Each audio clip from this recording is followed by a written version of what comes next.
Baik, Assalamualaikum warahmatullahi wabarakatuh. Kita bertemu lagi dengan saya Muhammad Zulam Afandi. Di sini kita akan melanjutkan bincang seni.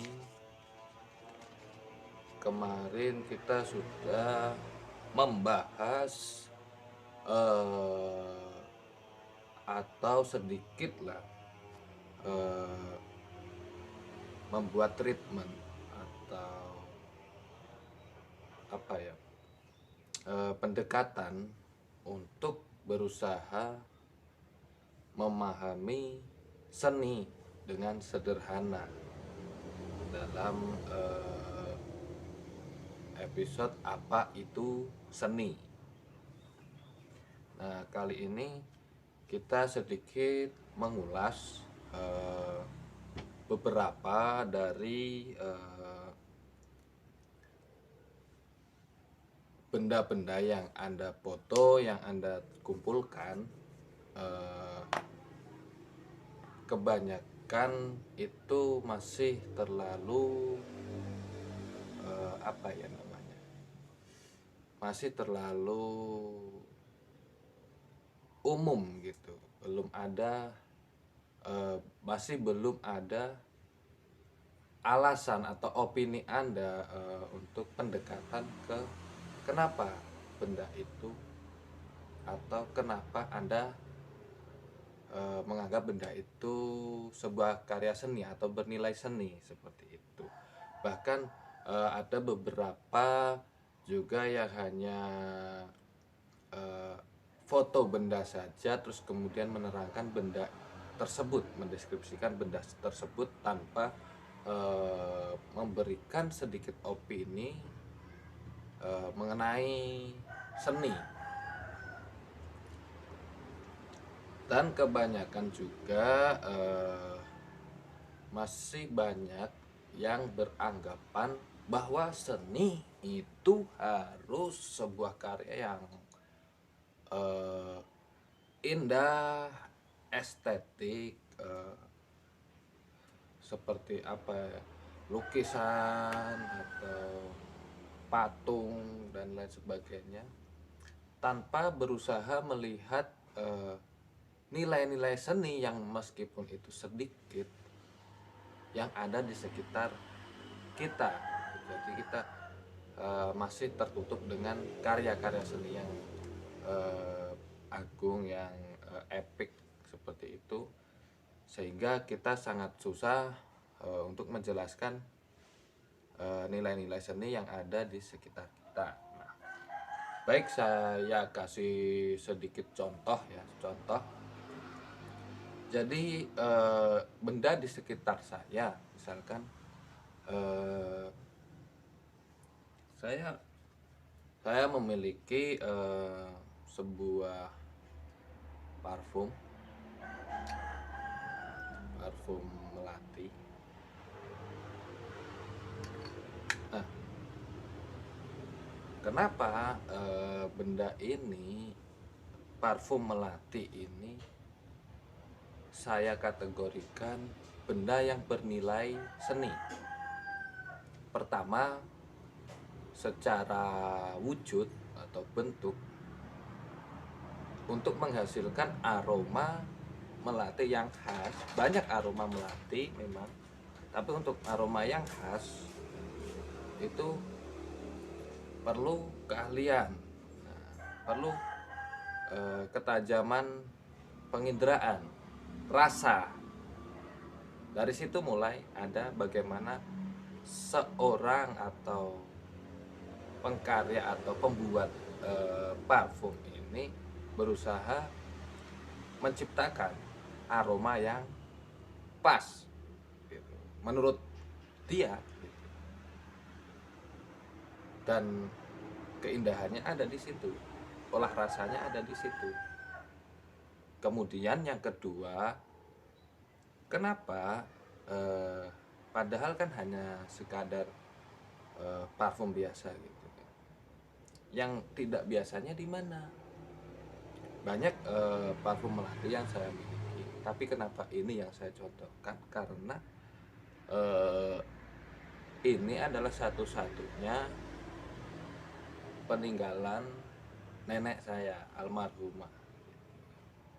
Jadi memiliki kesan tersendiri, pengalaman tersendiri terhadap saya pribadi gitu. Jadi ketika saya menghirup atau mencium aroma parfum ini, seolah terbawa ke dalam kesan atau suasana masa lalu. Jadi olah rasanya ada di situ. Olah rasa, imajinasi kita muncul, terus kita bisa menikmati keindahan, romantika dan lain sebagainya. Nah, rasa, keindahan, romantika, emosi juga, kedekatan emosi, itulah yang disebut dengan estetika. Sesuatu seperti yang pertemuan sebelumnya juga saya juga pernah bilang, sebuah karya seni itu tidak harus terbuat dari hal yang indah menuju atau dari yang indah menjadi indah gitu. Bisa juga atau bahkan banyak gitu, dari hal yang buruk atau yang kelam atau yang penuh kesakitan, dengan dibalut sedikit imajinasi, skill dan lain sebagainya, akhirnya menjadi sebuah karya seni yang sangat estetik. Jadi estetika itu memang tidak jauh dari keindahan, tapi sesuatu yang estetik itu tidak selalu indah seperti itu. Nah, jadi seperti itu ulasan dari eksplorasi benda di sekitar kita untuk memahami apa itu seni. Jadi jawabannya apa? Seni itu, jadi sesuatu atau karya atau nilai estetik dari kumpulan-kumpulan pengalaman, imajinasi, rasa, ekspresi emosi itu tadi, yang membuat benda itu memiliki kesan, mewakili, atau kemarin juga membahas mimesis, menirukan apa yang ada di alam. Jadi kesan, mewakili kesan itu tadi, karena manusia tidak bisa menyampaikan segalanya dalam bentuk apa, ucapan atau perlakuan dan lain sebagainya. Kadang untuk mengungkapkan sesuatu kita harus membuat metafora atau membuat semiotika gitu. Atau apa ya istilah sederhananya, yaitu tadi membuat sesuatu untuk mewakili sesuatu yang tidak bisa kita ungkapkan. Nah, itulah yang dinamakan seni, estetika atau keindahan, bukan keindahan, estetika dalam mengolah sesuatu dari suatu hal yang tidak bisa kita ungkapkan secara langsung. Seperti itu. Nah, baik, secara konsep seperti itu. Kemudian kita sedikit melangkah untuk mulai membahas masalah teknis. Untuk kelas 10 ini kita akan mengenal atau lebih tepatnya proyek kita ke depan adalah atau pendalaman, bukan pendalaman sih, apa ya, belajar seni rupa gitu untuk kelas 10. Jadi dalam seni rupa, seni sudah kan, dari seni rupa adalah sesuatu yang memiliki nilai tersebut atau nilai seni lah, yang memiliki rupa, bentuk, wujud, bentuk.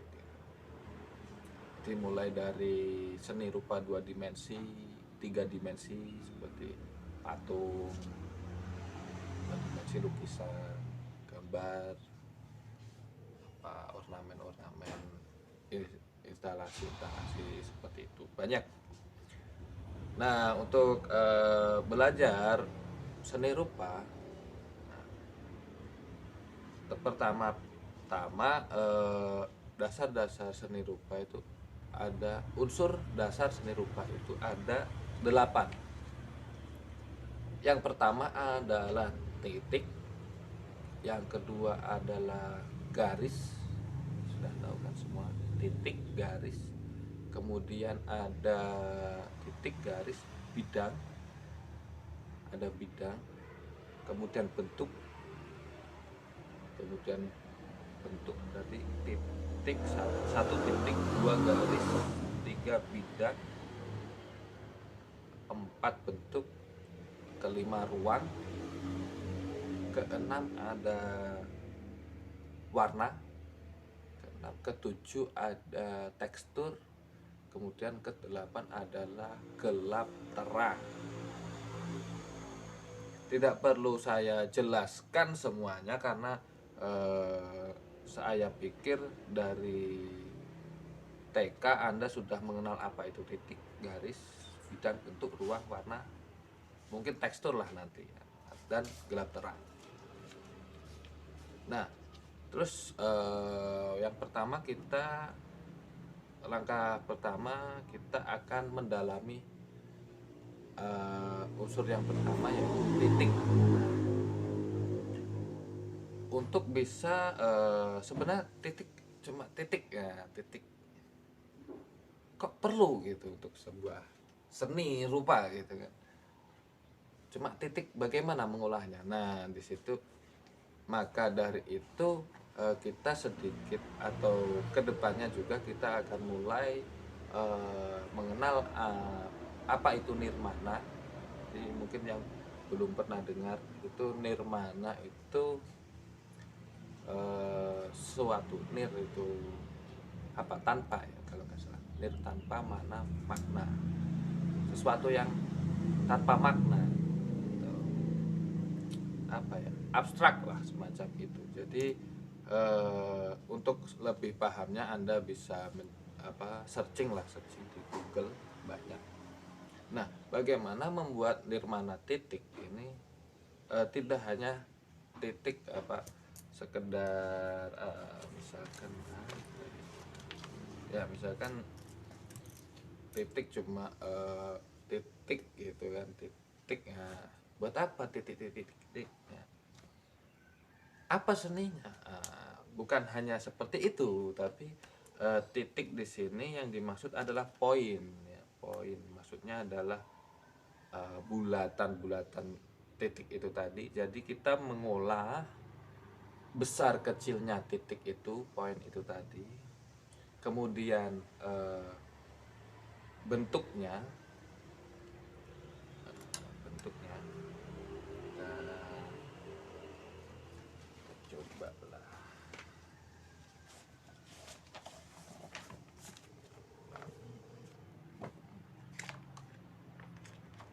Bentar. Titik, aduh.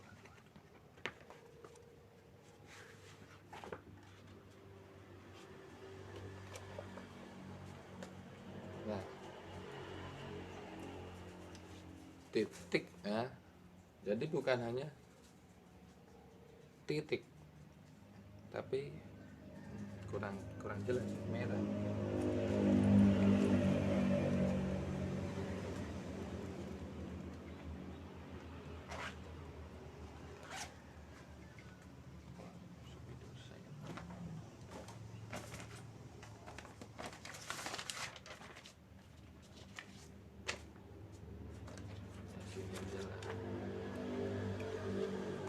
Nah, jadi titik nggak hanya cuma titik gini ya, tapi juga mulai kita membuat pola gitu.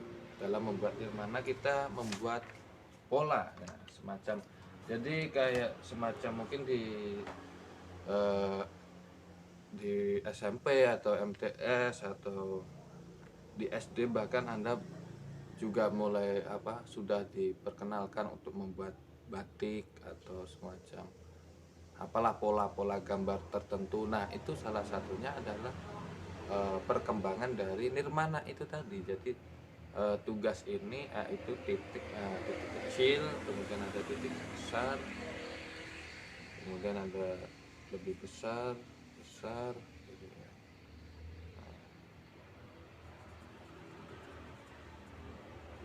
Nah, nanti mungkin Anda juga bisa menggunakan penggaris itu yang ada lubang-lubangnya itu untuk membantu biar lebih rapi gitu, nggak seperti saya. Nah, jadi membuat pola dari titik kecil, kemudian besar, besar, besar gitu kan. Titik-titik, titik-titik, titik-titik. Nah, seperti itu. Nah, jadi nggak hanya titik sekedar titik, tapi membuat pola dari titik kecil, kemudian besar, besar, semakin besar, akhirnya membentuk pola. Nah, mulai dari pola melengkung atau bagaimana gitu ya. Besar.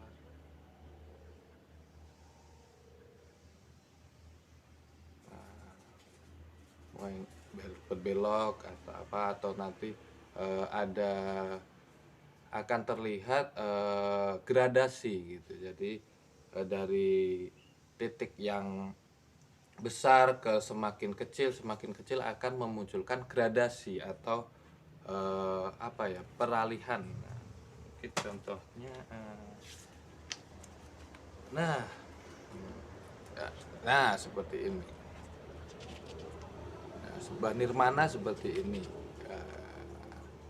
Jadi ada titik titik kecil, titik kecil, kemudian ada besar, akhirnya membentuk sesuatu pola, membentuk sebuah pola.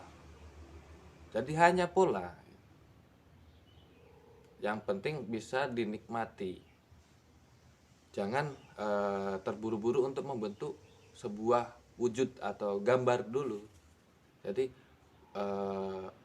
buatlah titik-titik-titik dari titik-titik kecil, besar, ke besar, semakin besar, kecil, membentuk sebuah pola. Nah, ini contoh dari saya seperti ini. Mungkin Anda juga bisa melihat yang lebih bagus atau lebih detail, atau ada juga yang lebih simple di Google, silahkan cari. Nah, tugasnya untuk kelas 10 itu membuat nirmana. Ya, seperti itu, nirmana titik. Jadi persiapkan buku gambar, buku gambar A4, A4. Kemudian di garis tepi. Nah, di garis tepi lah seperti ini. Seperti ini, di garis tepi. Baru kemudian buat nirmana. Boleh semua Anda isi titik-titik dalam kotak tersebut, silakan. Atau cuma ya nantilah ada gitu, lihat. Seperti itu. Jadi yang dimaksud gradasi itu adalah perpindahan dari titik-titik, ya titik-titik besar ke titik-titik kecil. Nah, ada perpindahan ketebalan. Nah, seperti ini. Nah, itu yang dimaksud gradasi gitu. Jadi silakan untuk lebih pahamnya, silakan Anda persiapkan buku gambar A4, kemudian bisa memakai alat bantu penggaris yang ada lingkaran lubang-lubangnya itu agar lebih rapi, atau bisa juga kalau saya langsung langsung apa langsung pakai pensil gitu. Kemudian silahkan nanti dikumpulkan minggu depan, langsung nggak difoto. Jadi beli buku gambar, atau kalau sudah ada, persiapkanlah buku gambar A4. Kemudian buat nirmana titik. Minggu depan kita Anda kumpulkan. Mungkin dari saya itu dulu. Jadi intinya yang perlu digarisbawahi, Anda harus jujur terhadap diri Anda sendiri untuk bisa memahami apa itu seni, dan agar bisa memunculkan sense of art, atau kepekaan, atau ya kepekaan Anda mengenai seni gitu. Jadi saya lihat masih banyak Anda yang meniru teman Anda, atau bahkan mengcopy tugas teman Anda dan lain sebagainya. Silahkan, nggak apa-apa, lanjutkan. Tapi di situ Anda tidak akan mendapatkan apa itu kepekaan seni, pemahaman seni, ya, di situ. Jadi di sini saya nggak hanya mencari nilai dari Anda atau memberi nilai dari Anda, tapi kita belajar bersama untuk menumbuhkan kepekaan kita terhadap seni, agar kita juga bisa menyikapi sesuatu hal yang ada dalam kehidupan ini dari sudut pandang lain yang lebih estetik. Jadi itu yang perlu kalian garis bawahi, yang perlu Anda garis bawahi. Jadi buatlah semampu Anda, seekspresif Anda. Nggak boleh meniru dari internet, silahkan untuk referensi. Tapi kalau full gitu, cuma mengcopy, jangan. Saya sarankan jangan, biar Anda juga menumbuhkan nilai kepekaan seni Anda, sense of art, kepekaan Anda terhadap seni. Seperti itu dari saya. Sekian. Wallahu muwaffiq ila aqwamit thoriq. Wassalamualaikum warahmatullahi wabarakatuh. Salam budaya.